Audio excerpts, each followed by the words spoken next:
2021 Angler of the Year, Jacob Wheeler. Bring it up.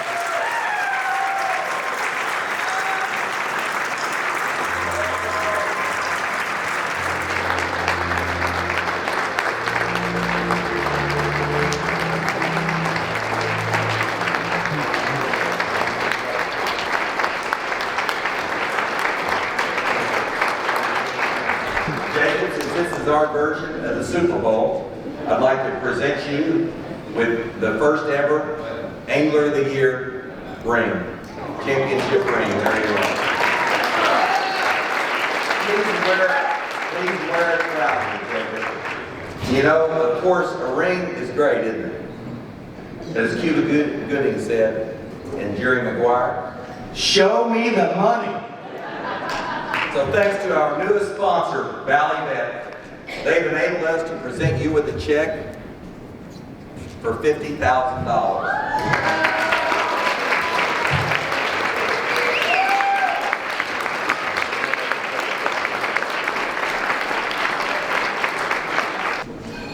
Awesome, thank you. Stay right here, baby. We're not done. We're not done. So I was told I only have like 5 minutes to speak, so it might be a little longer than that. I wrote a speech. We'll try to stick to it. I'm not gonna lie, I am definitely nervous. There's so many influential people in this room right now. Some people I've looked up to. Man. So, without further ado.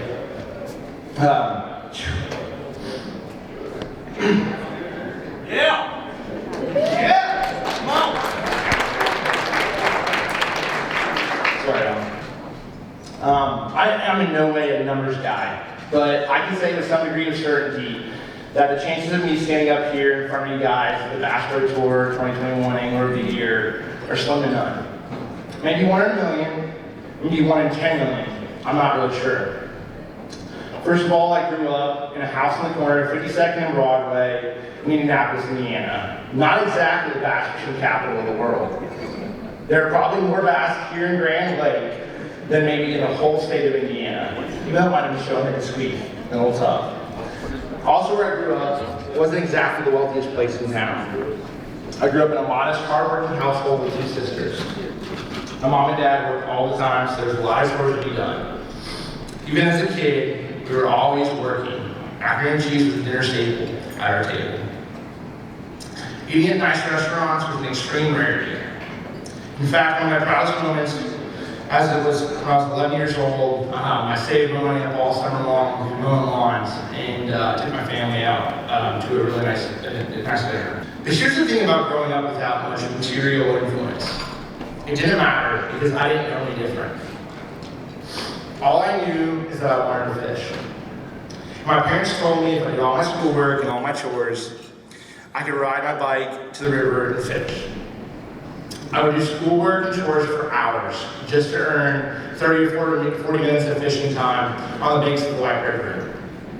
During the winters when everything was frozen over, I spent hours in the backyard standing on a mound of snow, pitching a jig into a coffee cup because it was the only form of fishing that I could do.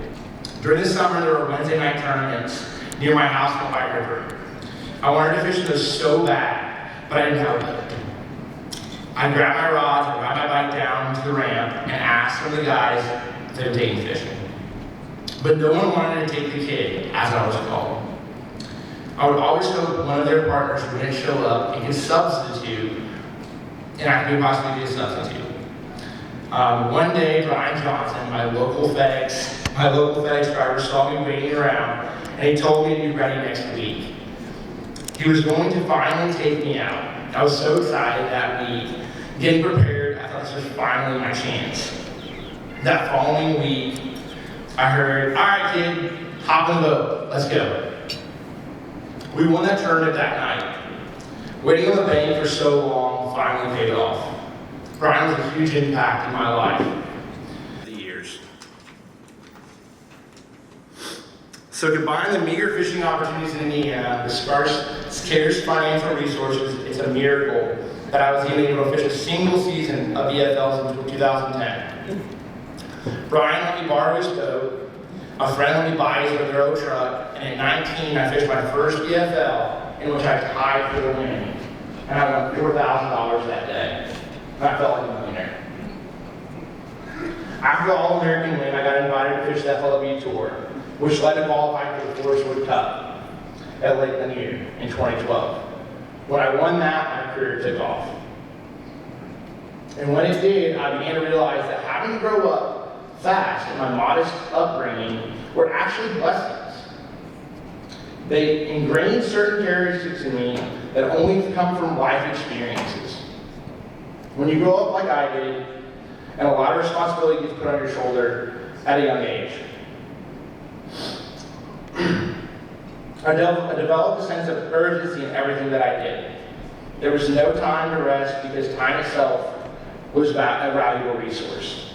I learned to make the best of every minute I had. That's where I learned how to strategize. Always looking out long term on how to protect my best limited resources. I encountered a lot of adversity growing up, but again, I didn't know any different. And here's the weird irony. I had to overcome a lot of adversity just to get to go fishing. And fishing is full of adversity in and of itself. So when I did get to fish, I didn't have the time to cry over spilled milk, because I was too busy figuring out how to make lemons into lemonade. Adversity taught me to find solutions and opportunity in the cracks of hardships. No matter if it's a mechanical failure, bad weather, or locals trashing my best fishing spot, there's a silver lining in it all. The background of my upbringing, in turn, became fertile ground for my drive, determination, perseverance, and intensive work ethic. Fishing was the catalyst that led me to it all. I didn't care what I had to go through. Just to get the chance to go fishing meant everything to me. I am so fascinated by what makes fish tick.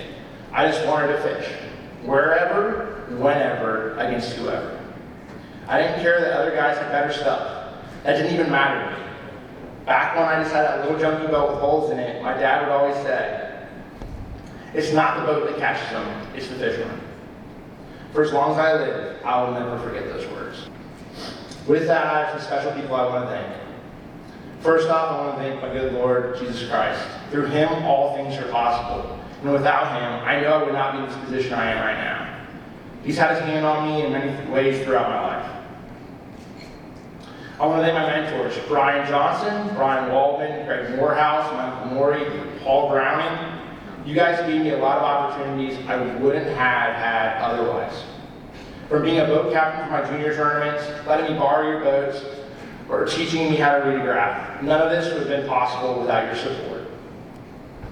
I want to thank my sponsors, not just their financial support either. I'm talking about moral support from people who believe in me. That is the most valuable asset out here on tour, people who believe in you. I thank my parents for their enduring belief in me to succeed despite all odds. I also have to thank some of my best friends, Dustin Cotnell, Mark Daniels Jr., and Adrian Avina. The pro fishing environment can be a cruel and unusual place at times. You three guys have helped me create a positive space within that environment where we all thrive. I want to thank the league, specifically the Bass Fishing League and the BFL All-American, which has also helped launch the careers of other pros like Joe Thomas, Sean Grigsby, Stephen Browning, and Clark Quinlan. If it wasn't for that opportunity, I would not be here today. Finally, I want to thank my wife, Alicia. She's helped me keep my head on straight and my priorities in line in this crazy business.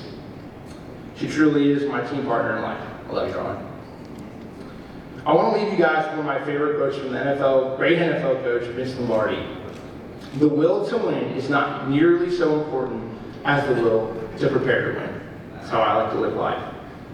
I am proud and humbled to stand here in front of the best anglers in the world as your 2021 Bass Pro Tour Angler of the Year.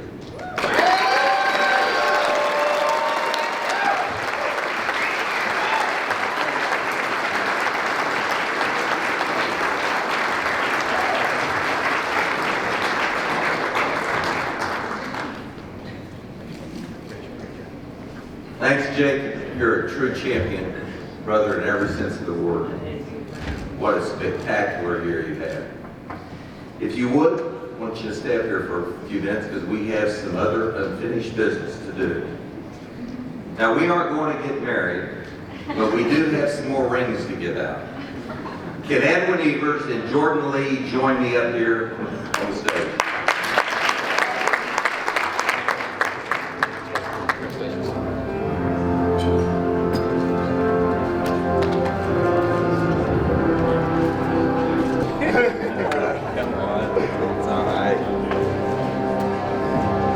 Ladies and gentlemen, put your hands together for the 2019 and 2020 Valley Bet Anglers of the Year. Edwin won our first RedCrest after winning the Angler of the Year trophy in 2019, and he became only the third angler in the history of the sport to win both the tour level Angler of the Year and the sports championship in the same year. The other two anglers who achieved that are also in this room tonight, and they're pretty good at their craft, Kevin Van Dam and Mark Davis.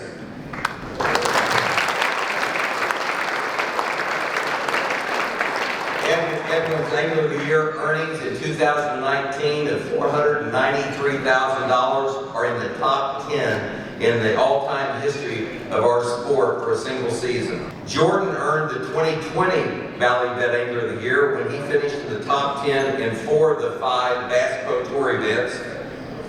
Along with winning the General Tire World Championship in 2020, Jordan has created a lot of firsts for our sport. He won the very first MLF Select event he ever fished. He won the very first Bass Pro Tour event in our history. He won the very first ever General Tire Heavy Hitters event, and he caught Major League Fishing's first $100,000 fish. Edwin and Jordan, congratulations on your continued success, and we'd like to present you with your own Angler of the Year rings. Let's put them on.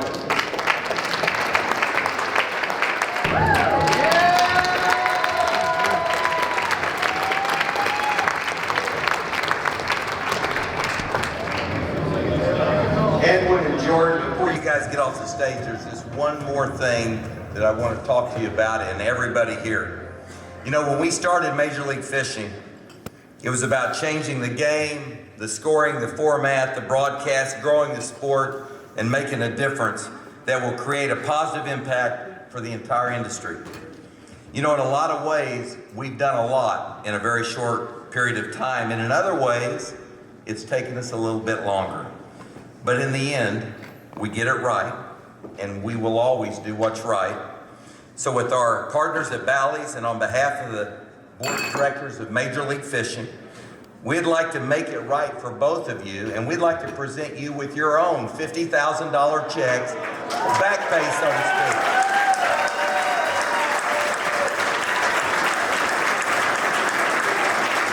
Ladies and gentlemen, let's hear it one more time for 3 of the greatest anglers on the planet.